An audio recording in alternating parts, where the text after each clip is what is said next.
Anda masih bersama kami dalam IDX Second Session Closing. Dan pemirsa jangan lupa untuk bisa mengirimkan pertanyaan melalui WhatsApp interaktif kami ataupun melalui line telepon interaktif kami. Dan kembali kita lanjutkan diskusi kita kali ini masih bersama dengan VP Samuel Sekuritas Indonesia, Muhammad Al-Fatih. Pak Al-Fatih tadi masih di Ya, BBCA begitu ya, sektor perbankan yang juga hari ini sepertinya terkena aksi jual cukup besar dari investor asing. BBCA lantas rekomendasinya bagaimana nih Pak? ya sekarang ini sedang menguji batas support ya, support penting ya di 33.500-an gitu Ya. ya.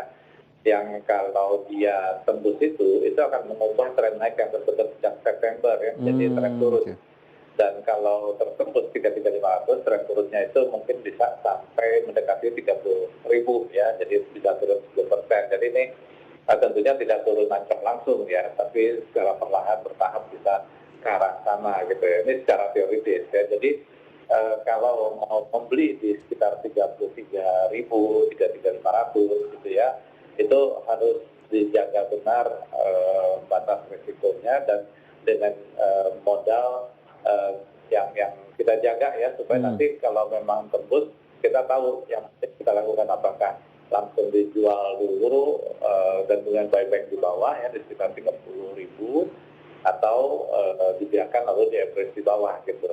Karena kenaikannya nanti kalau misalnya tidak tembus ya, artinya rebound lagi, itu resistance-nya di sekitar 35.250 ya. Jadi itu pun kalau misalnya dia tembus dia rebound dan mencapai 35.250 mungkin masih kondisinya flat ya untuk BCA. Jadi belum perlu waktu ya untuk melanjutkan tren naiknya. Oke, itu yang bisa diperhatikan untuk BBCA. Pemirsa, bagaimana kemudian melihat level hari ini yang ditutup turun 2,39%. Dari BBCA, masih dari foreign net sell, ada Bank Mandiri yang juga turun 1,57%.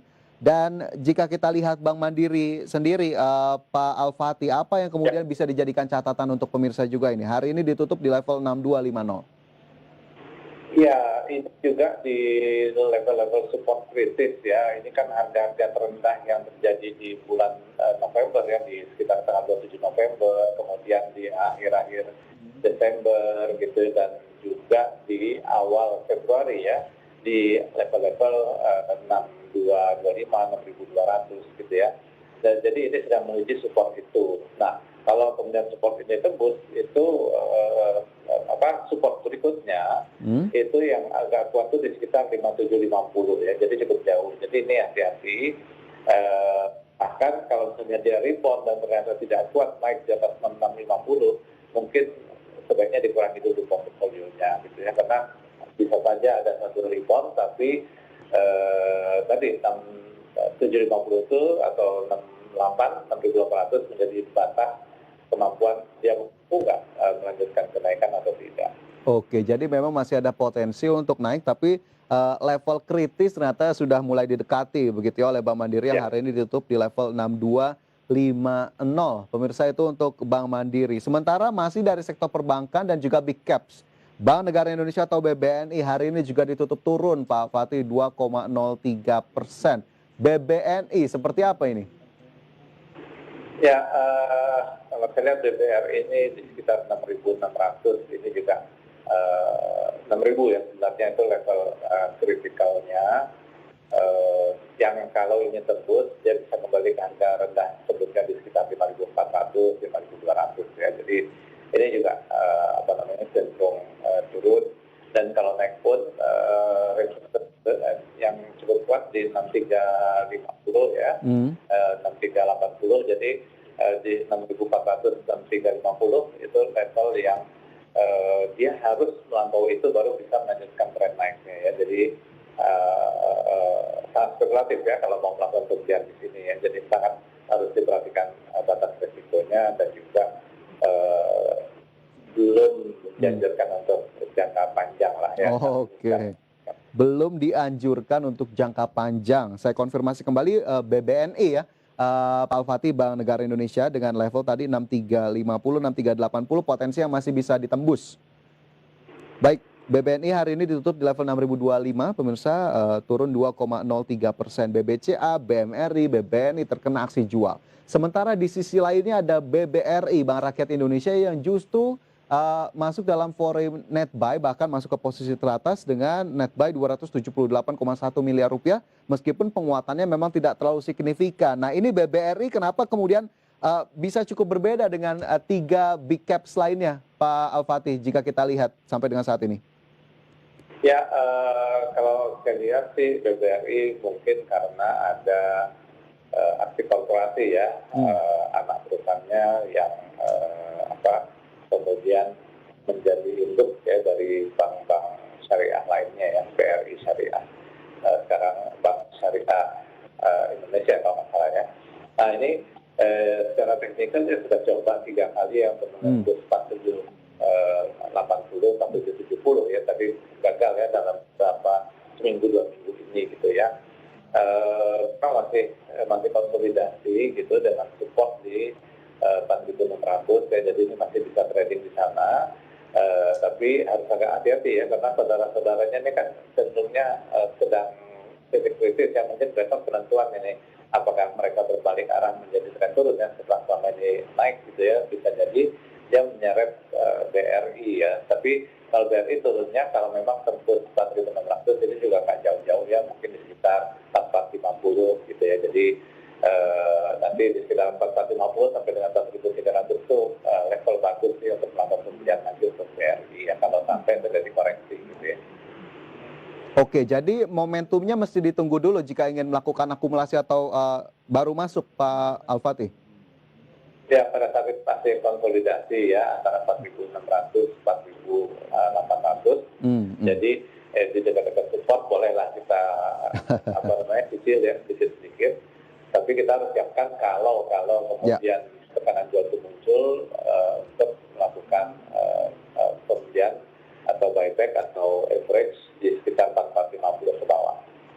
Oke, itu sepertinya juga bisa menjadi saran untuk Anda pemirsa jika memperhatikan saham BBRI. Begitu tadi saham-saham big cap sudah diulas oleh Pak Al-Fatih begitu. Sementara dari sektor perbankan yang memang kita tahu sensitif begitu ya Pak Al-Fatih terhadap kebijakan suku bunga acuan, tapi ada sektor lainnya yang juga bisa kita katakan cukup sensitif terhadap kebijakan suku bunga acuan, ada sektor properti, di mana hari ini jika bisa saya sebutkan pemirsa ada CTRA, SMRA dan juga ASRI yang kompak mencatatkan penguatan dan menghijau hingga penutupan di sesi kedua.